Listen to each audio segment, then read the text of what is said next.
Oh boy. And as we were saying, GogojOey did take the first game. The first game was, of course, on Lightshade. Ooh, yeah, I forgot. We put the maps at the top. Yeah. You know what? We have a game to cast. I'll bring it up. I'll bring it up if there's dead air later. Or we have to fill time. As RunaMoK, as one of our players, I should say, god damn it, is rocking that Nation Wars portrait. Love to see it. But speaking of love to see, over here in the bottom right-hand corner map, spawning all the way in the bottom right-hand corner of Romanticide, LE, Heli, of course, standing for Lovers Electric Eels. Lovers Electric Eels. That's when you have the electric eels, right? And they power a village or something. I don't think that's possible, but it might be possible, but figure it out. He is the purple Terran player. That's right, I said Terran player. You'll love to see it. Representing Legacy Esports as well as Probe. He is RunaMoK. And spawning in the top left-hand corner of Romanticide LE, we have the blue Zerg player hailing from the land of Hong Kong. Already up 1-0 in this best of 3 series. It is GogojOey.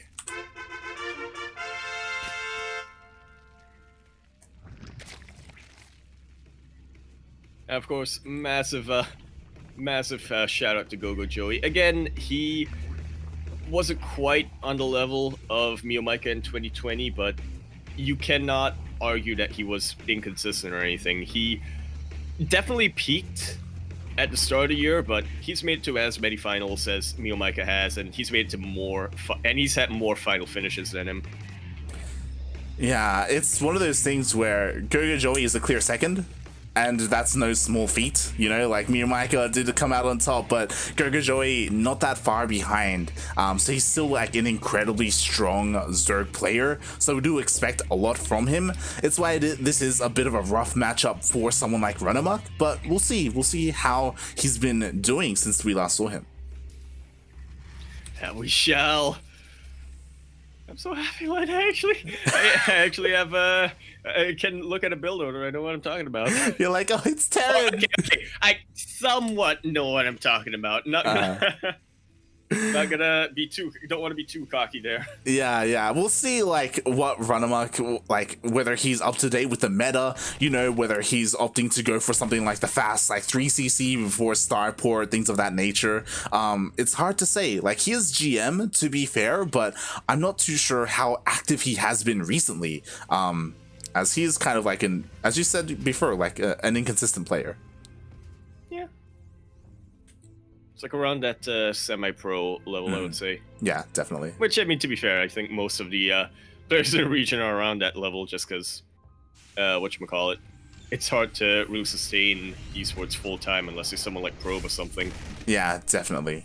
And even and even Probe, like, he focused towards the end, he focused a lot more on just being a streamer in general, to help supplement that kind of income. And we'll see what RunaMoK has in store for us here. Again, like, it could be to his advantage as well if he plays a little bit off meta. You know, it's not something that you typically see, and it could catch GogojOey off guard. But I will say this, something that I think we've kind of come to expect from RunaMoK, that it looks like he's going for mech. Oh boy, yeah, he's going. Well, we'll see. He didn't completely float the barracks. I mean, he's getting an armory, so he's going to be going for a Hellbat push. It seems, some kind of timing. I'm just really, I don't like this, to be honest. Like, doing this blindly against GogojOey, someone who is known to play heavily with roaches, like, that's a gamble. Well. In general, a Hellbat push like this is a gamble, but this is a gamble that will not quite work in your favor. Yeah, the house has advantage here, the house being GogojOey, because, again, like, he's known for his roach timings, for his roach heavy play. He's not quite on the level of, like, Dark, who goes roaches into, like, lurkers later on, but this is what GogojOey is known for. And as a result, like, roaches are so ideal against Hellbats. But I tell you what, like, It is possible. Here it is. They're meeting in the middle of the map. This is really where it goes. It can really go either way. Because when you go for a roach rush like this against Hellbats, Defender's advantage is absolutely what a Terran player can utilize. You know, getting some repairs in addition to that medevac heal on top of those Hellbats. You know, just trying to wall in such a way that you force the roaches to move into that area of AoE. And RunaMoK. He's running. He is trying to retreat to that position. Oh, but I love this from GogojOey. He sent in some Zerglings to cut that. And he's just shutting this down. Wow, he was somehow able to surround the army with slow Lings. Ling's speed is halfway done, and he was somehow able to get around all the Hellions, all the Hellbats, everything goes down. But the one saving grace for RunaMoK is this Banshee just coming out in the nick of time. But the wall's not a wall. No, it is not. This Banshee is going to do whatever it can, but there's still plenty of time for GogojOey to completely smash the infrastructure, getting so many depots. Yeah, the entire front line does go down for RunaMoK. Thankfully, he did go for a 1-1-1, and he did get a Banshee out. Cloak just finished up as well, and with that, he's just barely able to hold on and defend. And we've got a game on our hands here, Light. It is not going to be a quick 2-0 from GogojOey. It is not going to be a quick match point for RunaMoK. Both players, they're going to have to fight for their win here.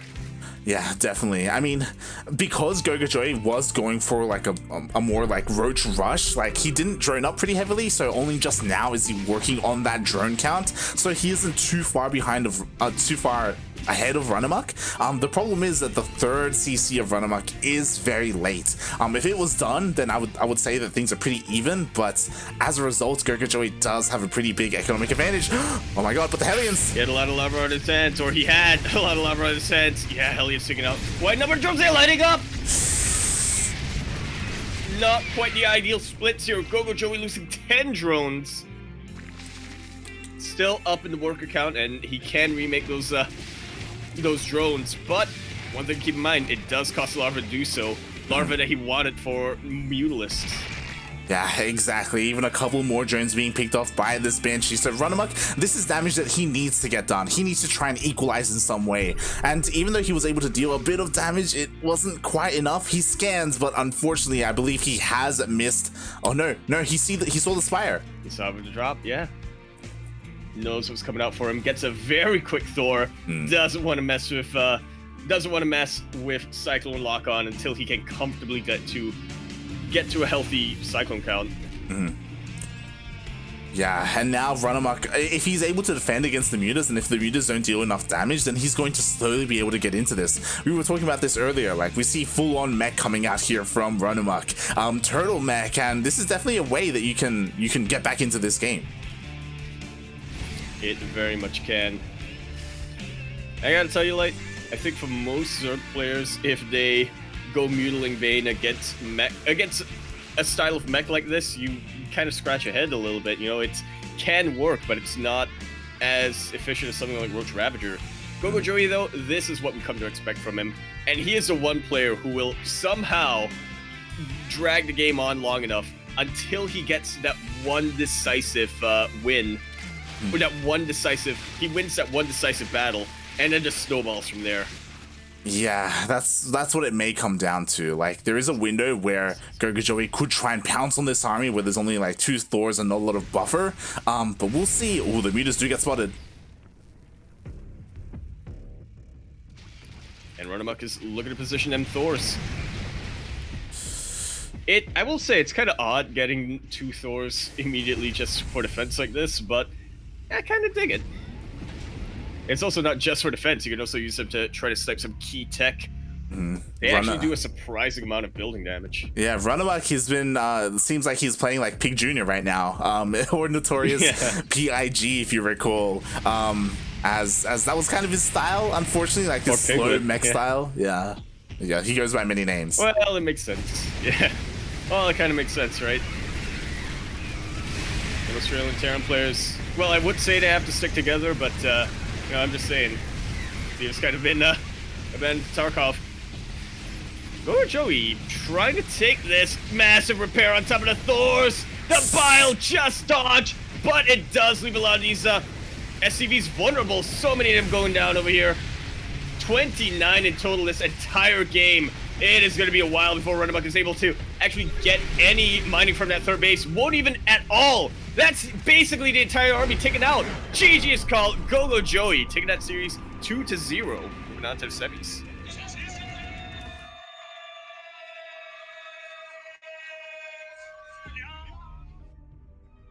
And how's that for consistency? GG, like the other Terrans before him, GogojOey does move on, does take down RunaMoK, and this is a little bit wonky because typically we see these two players face each other in the finals, but here they are, GogojOey and MiaMicah facing in the semis. Whoa.